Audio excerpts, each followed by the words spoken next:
Hi everyone, today I'm going to be sharing with you how to convert this, which is skin and fat, into this, a delicious, crispy pork rind.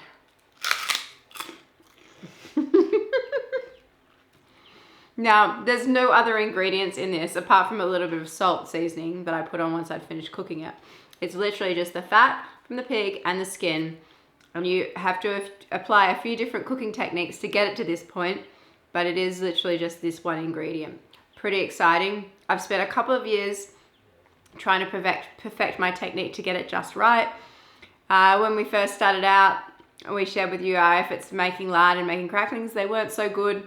Our neighbors and friends had to eat some tough and chewy cracklings in the past, but now they get these delicious, crispy, fluffy things, and no one can get enough. They're so good.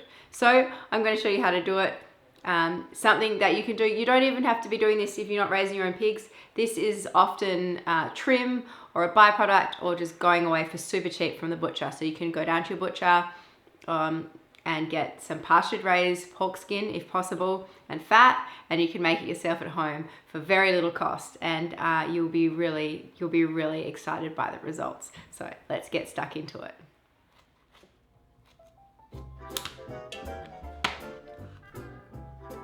So first up, you've got to remove the fat from the skin, and you don't have to be too pedantic about this. Just remove as much of the fat as you can at this stage, and then you want to make sure that the skin is cut up into manageable size pieces that you can fit flat inside your pot. So with all that fat that we've cut away off the skin, I'm setting up the mincer now. So I'm going to mince that fat on a coarse setting on the largest die. I've just found that mincing the fat is the best way to render out lard, the fastest way and the most efficient way to render out lard. Now, if you don't have a mincer, that's totally fine. We have in the past, before we had a mincer, rendered out lard just by chopping it into inch-size chunks. You don't have to be too exact with that. You just cut it up into smallish chunks and put it on the stove the same way. But you will have to add a little bit of water just to get it going and have it on low heat. So once I've run all of that fat through the mincer into that large stainless bowl, I transferred it into our large 13-litre stainless pot, and then I just put it on at a very low heat. You don't want it too hot because you don't want to burn the fat on the bottom before it actually renders out. So you're just giving it a good stir while it's on that low heat just to make sure none of it's sticking to the bottom, and then the fat starts to render out. I found when you're mincing it this way, you pretty much get fat coming out straight away as soon as you add heat to that pot, so it's really efficient. Whereas if you are chopping your fat, you will have to stand by a little bit and just maybe add a little bit of water until the fat starts rendering out. The skins, they're just covered in water, nothing else added, no salt, no nothing, just covered in water and paste on the stove, and I'm bringing them up to a boil. Once they're boiled, they actually curl up a little bit. So you're boiling the skins to break down the connective tissue. So once it's brought to a boil, just bring it down to a simmer. My camera wasn't filming when I brought it up to a boil and brought it down to a simmer, but this is a shot of them simmering on the stove at the moment. And I actually had to simmer them for about an hour and a half until they stopped being curled up. So once that connective tissue had broken down, they were actually quite floppy. You could run a knife through them quite easily. There was no resistance.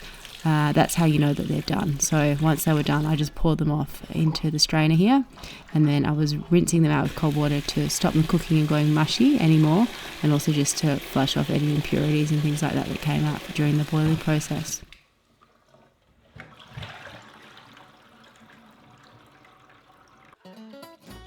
You can see here that the lard is not quite ready. The fat has definitely rendered out in a big way, but the solids that are still in there, they're still opaque.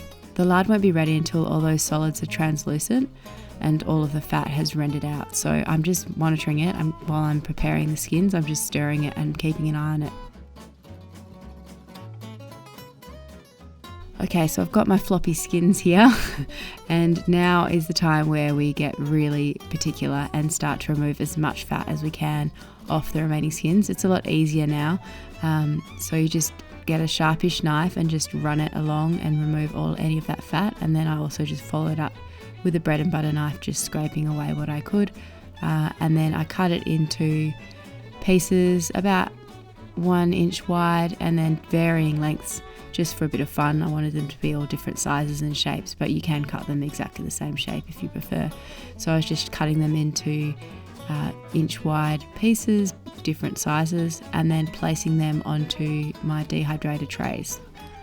If you don't have a dehydrator, that's fine. I actually had some excess that I had to dry on over the fire, and that worked really well. But you can also just put them inside your oven and have it on the lowest setting with the door cracked overnight, and that should dry them out just fine. So all my skins, they ended up going into the dehydrator. That was 9 trays of them, and I just had a couple left over that I put on the fire here.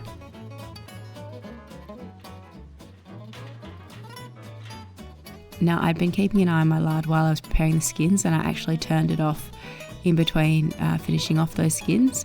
And now that they're put away in the dehydrator, I could actually scoop that into my jars. It's really important to have your jars hot coming out of a warm oven. If you put lard, and I've done this myself, if you put hot lard into cold jars, they will crack. So I've pulled out my jars, they're probably about 100 degrees, and I'm just using a stainless funnel and a stainless ladle and scooping the liquid lard into these jars. And it's a really great product, very, very clear, no browning at all. So I got it just at the right time. I didn't overcook the lard. Sometimes if you've burnt it a little bit, it'll go slightly brown, but really it's not that big a deal. I've done it heaps of times before, and it's still a nice product. It's just not as good as a crystal clear lard that I've got here. We use our lard for a lot of things. Deep frying, we use it in pastry. It's really nice using a half-half mix with butter to make delicious flaky pastry. And also we just use it for shallow frying and other bits and pieces. Basically we substitute it for olive oil. In a lot of recipes call for olive oil, but we prefer to use lard. It's just got a higher smoke point, and so we just think it's a better product for cooking our food with in general. It's also a product that we don't have to buy in ourselves. We just get it straight from our animals that we've raised on the farm. And you can see the next day, perfectly white and opaque, and just a perfect product. Here are our pork skins. They have been in the dehydrator since last night, so they've been in here for nearly 20 hours. I've just had them on 60 degrees, and hopefully they're ready. What we're looking for is a really hard skin that cracks when you break it. So these are ready. Hopefully they're going to fluff up into delicious crackling. I noticed that some of these, I wasn't pedantic enough removing the fat, but I think I'm going to be able to scrape away the fat and still fry these as cracklings. If you leave a little bit of the fat on, then you'll end up with that chewy style of pork rind crackling, which I don't mind, to be honest, but you prefer it to be nice and fluffy and crispy, like crisps, like chips.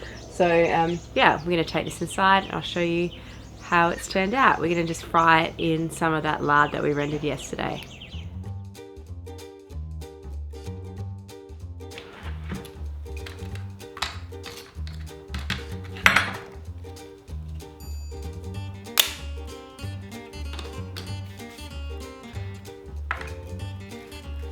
So there's just a few bits of that pork skin that have dried out that I just scraped away even more of the fat there. It was really quite easy, just kind of crumbled off with the knife. And I didn't go too crazy on it because I wanted to see how they went with a tiny bit of it still on there. I didn't want to spend all my time cleaning the skins again. I had spent a couple of hours doing it the night before. And this is the most favourite part with crackling. We've got that lard heated up on the stove that I reserved from the previous night in that saucepan and heated it up. When you deep frying, you kind of have to wait for the oil to be at a certain temperature before you put what you want to deep fry in, otherwise you end up with a really oily product. I don't really feel like that is as much of an issue with these cracklings, so you can put them in a little early and wait for the oil to come up to temperature. They don't end up being too oily in that regard. So yep, I just plopped it in and just stirred it around with my metal spoon there, and hey presto, so fluffy. It's super exciting when that happens.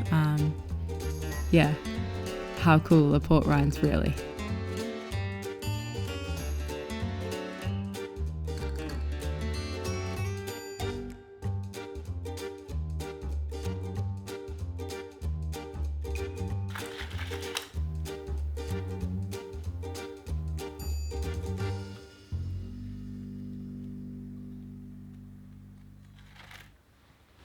These cracklings turned out really good. Camera's a little bit greasy. I don't think I touched the lens though. But I just fried one that was perfectly clear of any sort of fat or anything on the back. So it was like slightly transparent, very thin. And I fried one that had a little bit of the fat left over, which probably could have been scraped a bit more.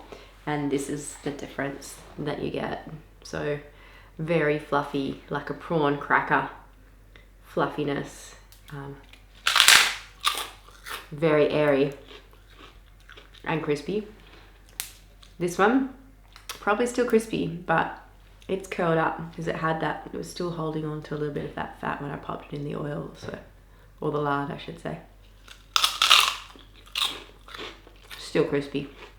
So actually it's okay to leave a tiny bit of fat on, but if you want this perfectly fluffy crackle, you do have to be pedantic and scrape all the fat off.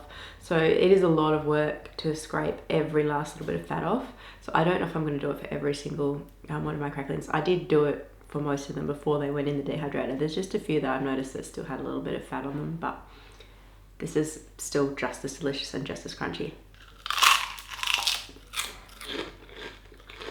So I don't think it's too much of a problem.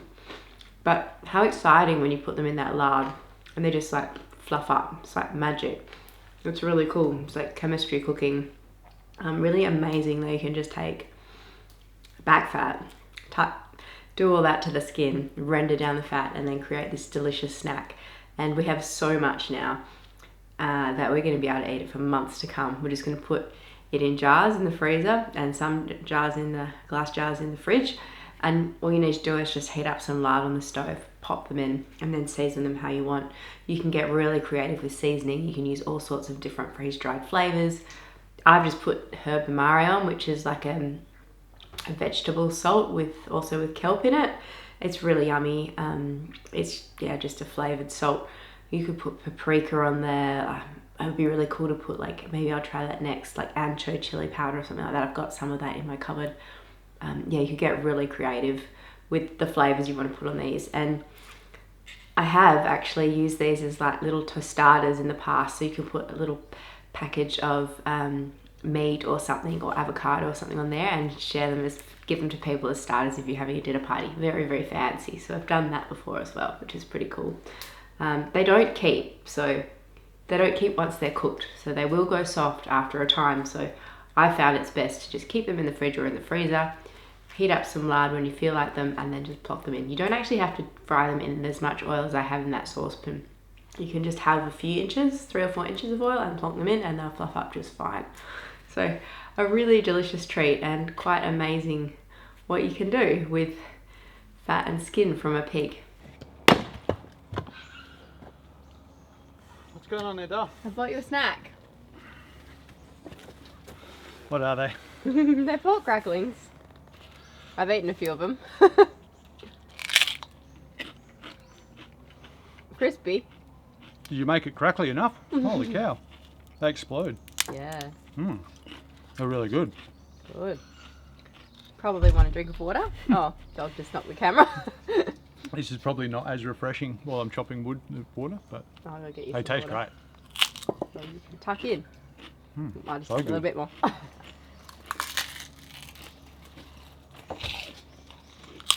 Zippy, what's this? Too good for dogs. No, it's alright, we've got plenty. Zippy, come here. What's this? Crunchy?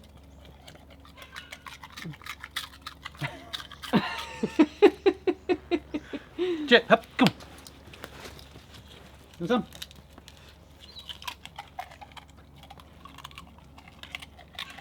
No. Ooh, get away from it. So crunchy. That's all you're getting, dogs. Too good for dogs. Too salty for dogs. Not zippy. People do anything for more, look. No.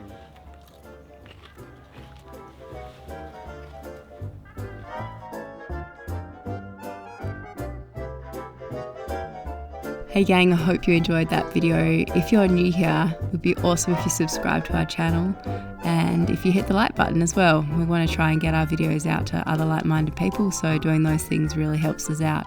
As always, we want to have a special thank you to those who support us financially, whether that's on Super Thanks, PayPal, or our beloved patrons on Patreon. So thanks everyone, and we look forward to seeing you at the next one.